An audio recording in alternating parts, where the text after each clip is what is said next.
अखिलेश प्रताप जी, मैं आपको इसमें इन्वॉल्व करना चाहता हूं। बीजेपी का इलाहाबाद में अपनी कार्यकारिणी का करना, और वो भी ठीक यूपी चुनाव से पहले। कांग्रेस सबसे बड़ी पार्टी हुआ करती थी, लेकिन कांग्रेस मुक्त भारत की बात करती है बीजेपी, और वहीं से जो कांग्रेस का गढ़ हुआ करता था, जहां से कांग्रेस सबसे ज्यादा मजबूत हुआ करती थी, यानी कि नेहरू गांधी के गढ़ से, इलाहाबाद से, वहां से अब आपको भी यूपी की वैतरणी पार करनी है। भले आप पोलराइजेशन की बात बीजेपी की तरफ से कीजिए, लेकिन आपके अपने मुद्दे क्या रहने वाले हैं? आप खुद किस तरीके से सॉलिडारिटी करेंगे? देखिए, राजनीति में हर दल को अपनी भूमिका निभाने की आवश्यकता है, उसे होनी चाहिए। लाख ये कह लें कांग्रेस मुक्त भारत, वो तो अंग्रेज भी कहते रहे, इनके जो मित्र थे वो चले गए इंग्लैंड के चौखट पे, लेकिन इससे दिखाता है कि कितने एरोगेंट हैं ये, इनकी सोच दिखाती है। अब रही मुद्दों की बात, मुद्दे बीजेपी के पास नहीं है, क्योंकि उन्होंने आज उन शब्दों का नाम वो भूल गए हैं जो 2 वर्ष पहले लिया करते थे। चाहे वो महंगाई हो, चाहे बेरोजगारी हो, चाहे काला धन हो, चाहे 15 लाख हो, चाहे सीमा हो, चाहे रोजगार हो, चाहे नौजवानों का रोजगार हो, चाहे कृषि हो, चाहे एक्सपोर्ट हो, चाहे रुपया डॉलर हो, चाहे पेट्रोलियम प्रोडक्ट, मैं गिना सकता हूँ सैकड़ों। वो नाम इनको नहीं आना था, कोई लेता है तो इनको मिर्ची लगने लगती है उसमें बोलने को, क्योंकि अब उस पर बोलेंगे तो घिरेंगे। लेकिन हमारा कर्तव्य है कि क्या इन्होंने वादे किए थे और ये सरकार क्या कर रही है। आज इनके पास कोई उपलब्धि नहीं है, मोदी के चेहरे के नाम पे कहीं वोट मिलने वाला नहीं है। इनको घूम फिर के सिर्फ कम्युनल और हेट्रेट एजेंडा ही लाना है। अब ये नया एक लेके आए हैं, प्रदेश सरकार कुछ कह रही है, जो भी हो गंभीर विषय है, प्रदेश सरकार कुछ कह रही है। एक चैनल ने, एबीवीपी चैनल ने, अभी मैं था उसका मैं वो भी देख रहा था कि उसने कईयों को बताया है लोगों को कि वो लोग वहीं पे हैं और ये सब फर्जी है, रिपोर्टें हैं। तो माइग्रेशन एक होता है पलायन, एक होता है विस्थापना। यदि खौफ, डर, भय से कोई पलायन कर रहा है मजबूरी से, वो गंभीर विषय है। और दुनिया जब से बनी है तब से जो है विस्थापना होती रहती है। कोई कहीं जाके बसता है, रोजी रोजगार, बेहतर जीवन के लिए, कोई कहीं जाके बसता है। लेकिन अगर बेहतरी के लिए कोई गया है, इतना आसान है कैमरे के आगे खड़े होकर के, लेकिन यदि कोई ये कह रही है कि हमें जाना पड़ा क्योंकि हमारी बेटियां सुरक्षित नहीं है, ऑन रिकॉर्ड है, हमारे तो रिपोर्टर गए हैं। अगर आप भी कोट कर रहे हैं तो हमने तो ये प्रोग्राम दिखाया और आप तो थे उसके बाद उस शो में जब ये डिस्कशन किया, तो इसे कैसे झुटलाया जा सकता है? लोगों ने भारत में बड़े बोर्ड टांगे हुए हैं कि ये घर बिकाऊ है, इसे खरीद लीजिए क्योंकि हमें धमकी आ रही है। देखिए, मैं इसी बात को तो कह रहा हूं कि अब इन प्रश्नों का जवाब उत्तर प्रदेश सरकार को देना, यदि है तो गंभीर है। लेकिन ऐसा नहीं है कि हर गांव से पलायन हो रहा है।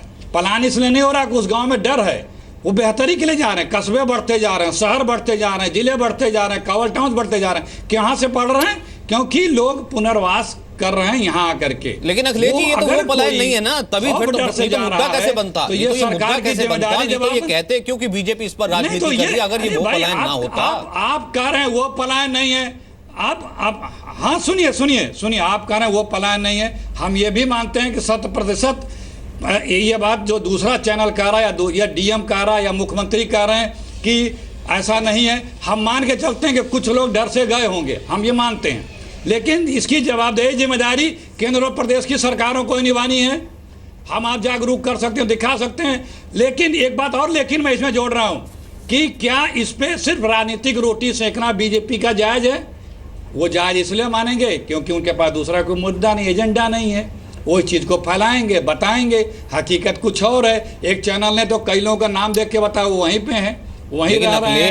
लेकिन अखिलेश जी, ये भी तो वही बात हो गई ना कि अगर ये उनके लिए पोलराइजेशन एक मुद्दा हो गया, उसी तस्वीर को अगर उल्टा करके झुठला दीजिए तो वो भी तो एक तरह से राजनीति हो गई। ये जिस गांव से कहिए मैं पिछले 10 सालों में पलायन का, आपको जिस गांव से कहिए पिछले 10-20 वर्षों में 5-10 लोगों के पुनर्वास, जिसको हम कहते हैं, जिससे कोई पलायन कह सकता है, बीजेपी उसको पलायन कह देगी कि उसको किसी गांव में कहिए हम आप पलायन पर हम रोज चर्चा कर रहे हैं, रोज रिपोर्ट भी दिखा रहे हैं, और आज भी हमने तमाम लोगों की बात की, उस पर हम चर्चा कर रहे हैं, उसके लिए अलग से प्रोग्राम किया था। लेकिन ये कितना बड़ा मुद्दा आपके लिए है यूपी चुनाव में, है भी कि नहीं है? मैं तो ये मैं आपसे मुद्दे आपके जानना चाह रहा था, आप बीजेपी के गिनाने लगे।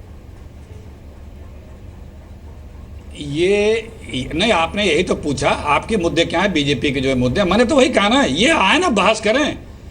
कार्यक्रमों पे बहस करें, योजनाओं पे बहस करें, जो इन्होंने किया है उस पे बहस करें, जो ये वादे किए थे उस पे बहस किए। मैंने तो बड़ी लंबी फहरिस्त गिनाई, ये इन्होंने कहा था। बहस करो भाई, रोजगार कितने दिए, काला धन आ गया कि नहीं आ गया, 15 लाख आ गया कि नहीं आ गया, एक्सपोर्ट का क्या हो गया, एग्रीकल्चर प्रोडक्शन का क्या हो गया, कृषि आय का क्या हो गया।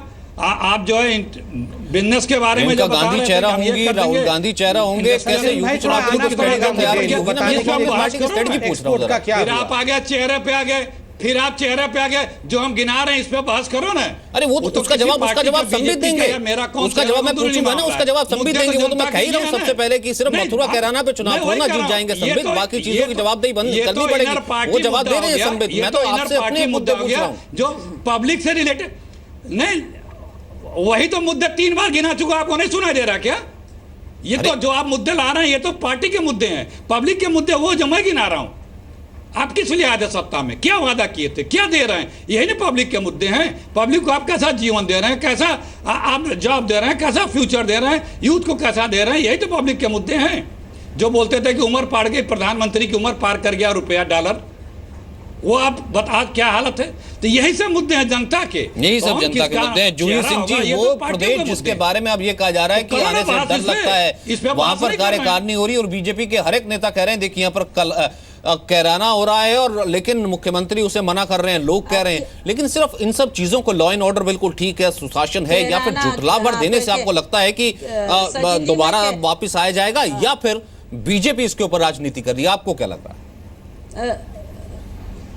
सचिन जी, कैराना से ही शुरू करते हैं। कैराना एक ऐसा मुद्दा है जिसने वास्तव में राजनीतिक पे एक प्रश्न चिन्ह खड़ा कर दिया। हुकुम सिंह जी दशकों से राजनीति कर रहे हैं और ये मुद्दा उठा के लाए हैं जिस लिस्ट में कई लोग मर चुके हैं, जिस लिस्ट में कई लोग वहाँ से जा चुके हैं अपने कारणों से। मैं ये भी नहीं कह रही हूँ कि लॉ एंड ऑर्डर की वजह से ज़रूर कुछ ना कुछ विस्थापन हुआ होगा, और जो आंकड़े बताए जा रहे हैं कि वो मुस्लिम बाहुल्य क्यों हुआ, मुजफ्फरनगर की घटना के बाद बहुत सारे मुसलमान परिवार भी कैराना में आकर बस गए। कैराना एक ऐसा इलाका था जहाँ पर कोई दंगा नहीं हुआ। वो आज अमर उजाला में भी एक खबर पड़ी है, वहाँ के खुद के लोगों ने शामली में इकट्ठा करके कहा कि हमारे ऊपर राजनीतिकरण ना हो। डिस्ट्रिक्ट एडमिनिस्ट्रेशन अब डोर टू डोर जा रहा है, रमज़ान का महीना है, लेकिन क्योंकि माननीय हुकुम सिंह ने NHRC में जरूर एक रिपोर्ट भेजी है, हमसे प्रश्न माना गया। District administration door to door जाकर चेक कर रहा है क्या कारण है विस्थापन के। बिल्कुल हम अपने एफिडेविट पर देंगे। मैंने सुना कितने गैर जिम्मेदाराना बयान है। माननीय मेनका गांधी यूपी की सांसद है, कह रही हैं people don't like to live in UP, they would like to leave UP. You are an MP from UP. Kalraj Mishra ji सदियों से राजनीति कर रहे हैं, उनको भी लॉ एंड ऑर्डर में खराबी दिखाई देती है। हम अपने विकास के मुद्दों पर चुनाव लड़ेंगे। संबित पात्रा जी एक बहुत ही रिस्पॉन्सिबल स्पोक्स पर्सन है, उन्होंने कहा कि हम माननीय प्रधानमंत्री का नाम लेकर और विकास के मुद्दे पर चुनाव लड़ेंगे। ये सब तो एक डिस्कशन पॉइंट है, चलता रहेगा, चाहे दादरी हो चाहे कैराना हो, मथुरा भी एक डिस्कशन पॉइंट है। हमने भी जुडिशियल कमीशन बिठा दिया। और साथ ही उन्होंने एक बात और कही कि उत्तर प्रदेश सरकार उनके विकास की नीतियों को जनता तक नहीं पहुंचने दे रही है। बहुत बड़ा इल्जाम है। ऐसी कौन सी नीतियां हैं जिनको उत्तर प्रदेश सरकार रोक रही है? उत्तर प्रदेश सरकार, हमारे माननीय मुख्यमंत्री इसी बात से तो प्रतिबद्ध है कि किसी के साथ सहयोग करना हो, जनता का काम जरूर हो। तो हमारे मुद्दे बहुत क्लियर हैं। हमने जो 4 साल काम किया है उस पर हम जाएंगे चुनाव में। कानून व्यवस्था हम समय समय पर जहां भी कोई कठिनाई होती है अपनी पूरी फोर्स के साथ उस कठिनाई को हैंडल करने की कोशिश करते हैं। बजरंग दल के कैंप लगते हैं, बेटी बचाओ का मुहिम चलाया जाता है, वो भी घटनाएं हैं, ऐसी ही घटनाएं हैं, कैराना जैसी घटनाएं हैं जो आगे चल के कोई और स्वरूप ले लेती हैं। समुदाय में अगर कोई किसी और कारण से, हम कह रहे हैं प्रॉपर्टी के कारण से भी लड़ाई हो तो कोई, मैं किसी पार्टी का नाम नहीं लूंगी, लेकिन एक निहायत ही जिम्मेदार पार्टी आजकल हमारे केंद्र में है, वो कहती है कि हम दंगे करा रहे हैं। तो ये उनकी अपनी सोच है, उनकी विचारधारा है। हम अपनी विचारधारा पे बहुत क्लियर है। मैं सचिन जी कैराना में कुछ हो नहीं रहा। समित मांगूंगा आपके पास, मुझे मालूम आप जवाब देना चाहते हैं मैं, लेकिन आलोक जी को इसमें इन्वॉल्व करना चाहता हूँ। आलोक जी, भले पोलराइजेशन एक मुद्दा हो, उस पर एक पार्टी अपने तरीके से राजनीति करती है, कांग्रेस को भी सवर्ण वोटों की बहुत ज्यादा चिंता है, उसे लेकर के अंदर खाते एक सब कुछ चल रहा है। बीजेपी के बारे में तो ये भी कहा जा रहा है कि एक धम यात्रा तक निकाली जा रही है बहुत। बीएसपी को भी मालूम है कि सिर्फ अपने वोट बैंक के अलावा अगर दूसरे वोट ना आए तो भी सरकार नहीं बनती है। जब सब पार्टियां सब कुछ कर रही हैं और विकास के नाम पर ही सब कुछ कर रही हैं, तो फिर जो आम वोटर है वो किसको वोट दे, वो क्यों इस बार क्या देखेगा इस यूपी चुनाव में? देखिए, वोटर हमेशा छोटी छोटी बातों पर, आप देखिए पानी, बिजली, सड़क, इसके ऊपर चुनाव लड़े जाते रहे और लड़े जाने चाहिए। डेमोक्रेसी में लोग अपनी सुविधाओं के लिए, इसीलिए देखिए मेरा ख्याल है प्रधानमंत्री या कांग्रेस के नेता या अखिलेश जी भी आज भी जो प्रेस कॉन्फ्रेंस कर रहे हैं, वो बार बार यही कहते हैं कि हमने ये किया या हम ये करना चाहते हैं। मुझे लगता है कि ऐसे सांप्रदायिक मुद्दे यदि उठाकर, तो कुछ मुद्दे ऐसे हो सकते हैं जिससे भावनाएं भड़कें, योगी आदित्यनाथ जी कुछ बोल दें, कोई साध्वी कुछ बोल दें उससे, या कोई मौलाना बोल दें और ध्रुवीकरण की कोशिश हो। लेकिन अब मतदाता काफ़ी जागरूक हो गया। आप देखिए पिछले चुनाव में ये बात साबित हो गई है कि अब बहुत ज़्यादा ध्रुवीकरण का उसका फ़ायदा नहीं होता। कहीं कहीं उस तनाव से उन सरकारों के लिए ही संकट आ सकता है। चाहे वो मथुरा की घटना कहें, कि जैसे अभी कहा जा रहा था, केंद्र और राज्य के बीच में जब तालमेल की इतनी अच्छी बातें कही जाती हैं, गृह मंत्री भी वहाँ के हैं, प्रधानमंत्री भी जाते रहे हैं, तो आपस में यदि तालमेल में ऐसी घटना की जहाँ 2 साल से हेमा मालिनी जहाँ की सांसद रही, उन क्षेत्रों को सफाई, यदि वो वहाँ पर ऐसी आतंकवादी जैसी गतिविधियाँ थी जहाँ पर अपना सिक्का चला रहे हैं, जहाँ अपना हथियार इकट्ठा कर रहे हैं, ऐसी रिपोर्ट के बाद ऐसे समय में, तो इसलिए वो मुद्दा तो खैर तब तक जब तक चुनाव होंगे। लेकिन संक्षिप्त में दोनों तरफ से देखा जाए कि कैराना और मथुरा पर राजनीति करके, या फिर ये कह के देखिए ये पलायन हुआ है, या फिर कैराना और मथुरा को झुटला के एक पार्टी द्वारा, क्योंकि वो भी एक वोट बैंक है, उसको झुटला के, आपको लगता है कि दोनों तरह से ये राजनीति करके किस तरह से इस मुद्दे को जीवित रखा जाता है? बड़ा मुद्दा होगा। बिल्कुल यही मेरा मानना है, ये मुद्दा बनाने की कोशिश होती है। जैसे अभी तो चिंगारी है, देखिए अभी आग तो जैसे कहते हैं और भड़काने की कोशिश हो सकती है, और जो दुर्भाग्यपूर्ण होगा। मुझे लगता है कि जैसे अभी बात कही जा रही है, मुद्दे वो होंगे जो लोगों के दैनंदिन उसके लिए हों। यदि उनको लाभ नहीं मिलेगा तो कोई पार्टी हो, और लॉ एंड ऑर्डर सबसे बड़ा इशू होगा सज्जन जी, मुझे जो लगता है, क्योंकि वहाँ इस समय सबसे बड़ा मुद्दा ये बना हुआ है।